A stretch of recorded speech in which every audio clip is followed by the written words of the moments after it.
लक्ष्मी नारायण भगवान की जय। आइए आपको आज आंवला नवमी के बारे में बतलाते हैं कि आंवला नवमी का पूजन करने से हमको क्या महत्व है उसका और हमको किस चीज की प्राप्ति होती है, किस दिन करना चाहिए, किस समय करना चाहिए। विशेषकर कार्तिक मास के शुक्ल पक्ष की जो नवमी की तिथि आती है, किसकी? शुक्ल पक्ष की। उस दिन हमको आंवले के वृक्ष का पूजन करना चाहिए। प्रातःकाल जग करके स्नान आदि से निवृत्त होकर के आंवले वृक्ष के नजदीक जाकर के उनको प्रणाम करें।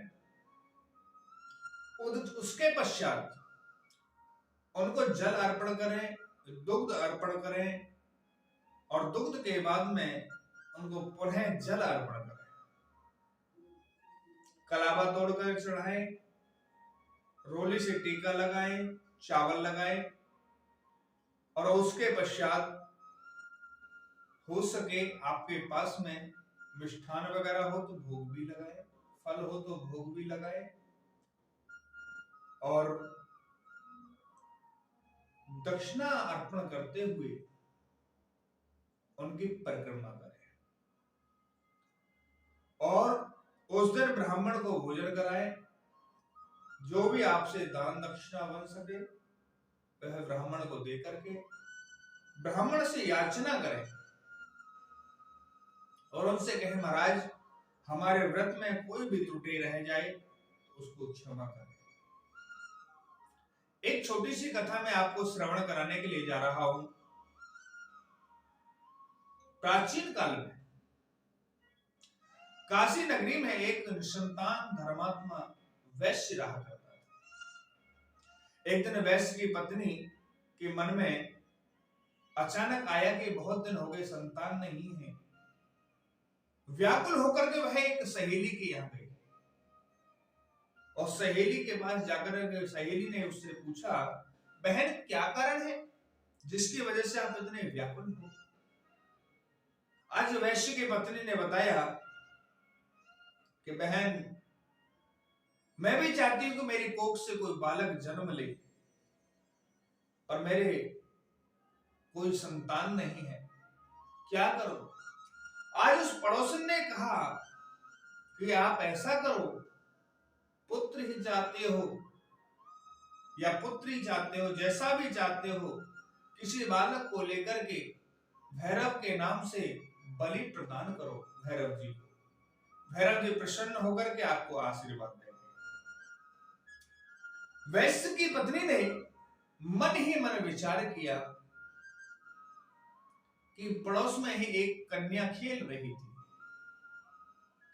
और जैसे कन्या को ले जाकर के एक कुएं में धक्का दे दिया और भैरव जी से कहा कि हम आपके बलि प्रदान करना चाहते हैं। अब जैसे ही कन्या को कुएं में डाला, वैश्य की पत्नी को कोढ़ प्राप्त हुआ। क्या हुआ? कोढ़ प्राप्त हुआ। आज जैसे ही वैश्य की पत्नी वापस लौट करके आई है, वैश्य से कहा, महाराज मेरे तो अन्य बीमारियां हैं और एक बीमारी और आ गई, क्या करें? वैश्य देवता समझने लगे, क्या कहूं और क्या बताऊं आपको। वैश्य ने पूछा कि आपने क्या किया था? आज ये सारी चीजें एक ब्राह्मण देवता को बतलाई। ब्राह्मण देवता ने कहा कि आपने घोर अपराध किया है, क्योंकि बाल घात किया है आपने। जैसे ही गौवध होता है, ब्राह्मण वध होता है, वैसे ही बाल घात होता है। कभी इनको सताना नहीं चाहिए। ये एक दूसरे के आश्रित रहते हैं और इस संसार में कहीं जगह नहीं मिलती है। ठाकुर जी इनको कुछ ना कुछ प्रदान करता है। जैसे ही ब्राह्मण देवता ने उनको बतलाया कि आप ऐसा करो, भैरव जी से प्रार्थना करो। और वैश्य से कहा कि आप नदी के किनारे सेठानी को लेकर के जाओ और गंगा मां से प्रार्थना करना और गंगा मां से कहना कि मां मेरे कोढ़ को तो ठीक कर दो कम से कम। आज गंगा मां के चरणों में वैश्य पत्नी और वैश्य दोनों बैठे हुए हैं और गंगा मां से प्रार्थना करते हैं। गंगा माता वेश बदल करके आई हैं और जैसे ही आई हैं उनसे कहा कि आपने बहुत बड़ा घोर अपराध किया है। आप इस अपराध से मुक्ति पाना चाहते हो तो आप ऐसा करना कि कार्तिक मास के शुक्ल पक्ष की जो आंवला नवमी आती है उस दिन आप पूजन करना, व्रत करना, उपवास करना। आज गंगा माता कहकर के उनसे चली गई है और उनसे कहा कि तुम्हारा कोढ़ ठीक हो जाएगा। आज वैश्य और वैश्य की पत्नी दोनों ने मिलकर के आंवला नवमी का पूजन किया है, आंवले के वृक्ष का पूजन किया है